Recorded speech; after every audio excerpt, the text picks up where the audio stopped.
श्री गणेशाय नमः। वागर्थाविव संपृक्तौ वागर्थ प्रतिपत्तये जगतः पितरौ वंदे पार्वती परमेश्वरौ।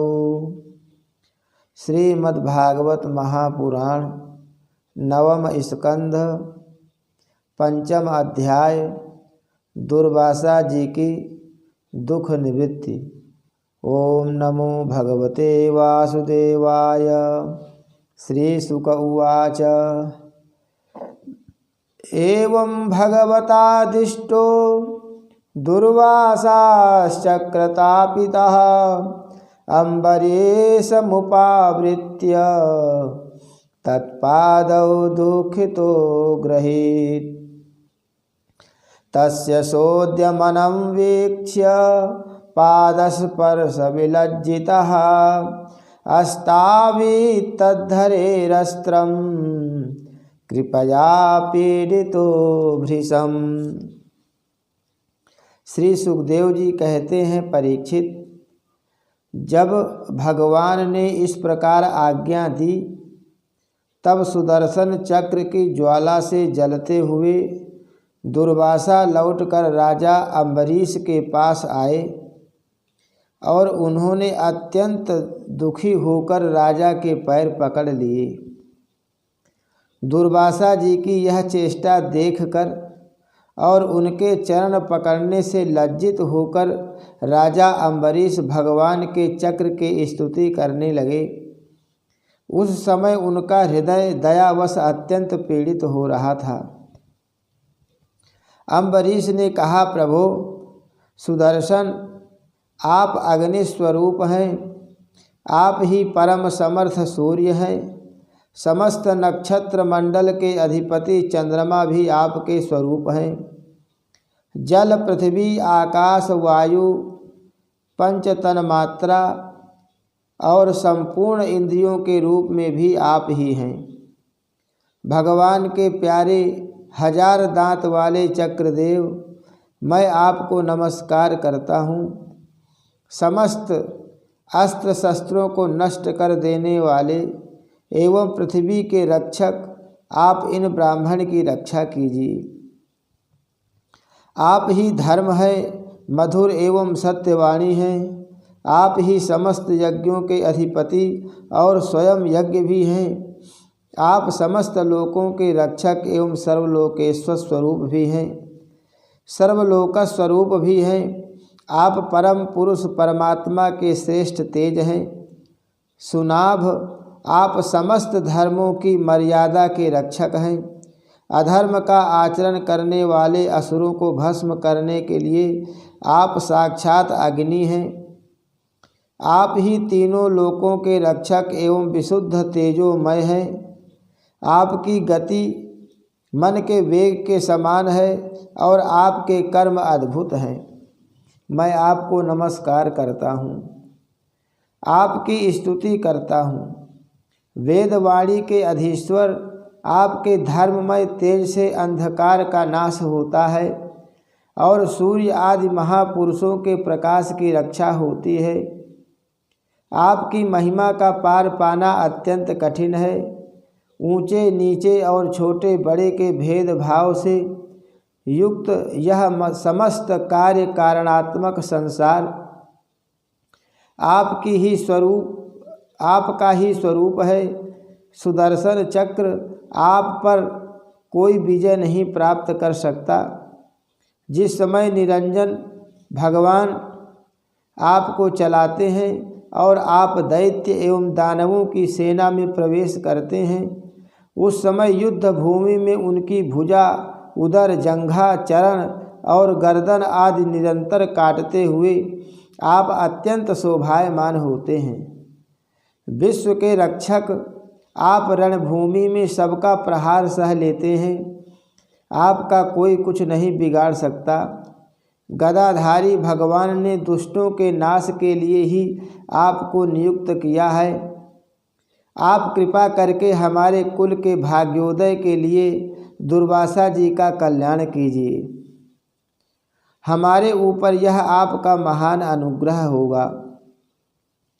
यदि मैंने कुछ भी दान किया हो, यज्ञ किया हो अथवा अपने धर्म का पालन किया हो, यदि हमारे वंश के लोग ब्राह्मणों को ही अपना आराध्य देव समझते रहे हों तो दुर्वासा जी की जलन मिट जाए। भगवान समस्त गुणों के एकमात्र आश्रय हैं। यदि मैंने समस्त प्राणियों के आत्मा के रूप में उन्हें देखा हो और वे मुझ पर प्रसन्न हों तो दुर्वासा जी के हृदय की सारी जलन मिट जाए। श्री सुखदेव जी कहते हैं, जब राजा अम्बरीश ने दुर्वासा जी को सब ओर से जलाने वाले भगवान के सुदर्शन चक्र की इस प्रकार स्तुति की, तब उनकी प्रार्थना से चक्र शांत हो गया। जब दुर्वासा चक्र की आग से मुक्त हो गए और उनका चित्त स्वस्थ हो गया, तब वे राजा अम्बरीश को अनेकानेक उत्तम आशीर्वाद देते हुए उनकी प्रशंसा करने लगे। दुर्वासा जी ने कहा, धन्य है, आज मैंने भगवान के प्रेमी भक्तों का महत्व देखा। राजन, मैंने आपका अपराध किया, फिर भी आप मेरे लिए मंगल कामना ही कर रहे हैं। जिन्होंने भक्त वत्सल भगवान श्री हरि के चरण कमलों को दृढ़ प्रेम भाव से पकड़ लिया है, उन साधु पुरुषों के लिए कौन सा कार्य कठिन है। जिनका हृदय उदार है वे महात्मा भला किस वस्तु का परित्याग नहीं कर सकते। जिनके मंगलमय नामों के श्रवण मात्र से जीव निर्मल हो जाता है, उन्हीं तीर्थपाद भगवान के चरण कमलों के जो दास हैं उनके लिए कौन सा कर्तव्य शेष रह जाता है। महाराज अम्बरीश, आपका हृदय करुणा भाव से परिपूर्ण है। आपने मेरे ऊपर महान अनुग्रह किया। अहो, आपने मेरे अपराध को भुलाकर मेरे प्राणों की रक्षा की है। परीक्षित, जब से दुर्वासा जी भागे थे तब से अब तक राजा अम्बरीश ने भोजन नहीं किया था। वे उनके लौटने की बाट देख रहे थे। अब उन्होंने दुर्वासा जी के चरण पकड़ लिए और उन्हें प्रसन्न करके विधि पूर्वक भोजन कराया। राजा अम्बरीश बड़े आदर से अतिथि के योग्य सब प्रकार की भोजन सामग्री ले आए। दुर्वासा जी भोजन करके तृप्त हो गए। अब उन्होंने आदर से कहा, राजन, अब आप भी भोजन कीजिए। अम्बरीश, आप भगवान के परम प्रेमी भक्त हैं। आपके दर्शन, स्पर्श, बातचीत और मन को भगवान की ओर प्रवृत्त करने वाले आतिथ्य से मैं अत्यंत प्रसन्न और अनुग्रहित हुआ हूँ। स्वर्ग की देवांगनाएं बार बार आपके इस उज्ज्वल चरित्र का गान करेंगी। यह पृथ्वी भी आपकी परम पुण्यमयी कीर्ति का संकीर्तन करती रहेगी। श्री सुखदेव जी कहते हैं, दुर्वासा जी ने बहुत ही संतुष्ट होकर राजा अम्बरीश की गुणों की प्रशंसा की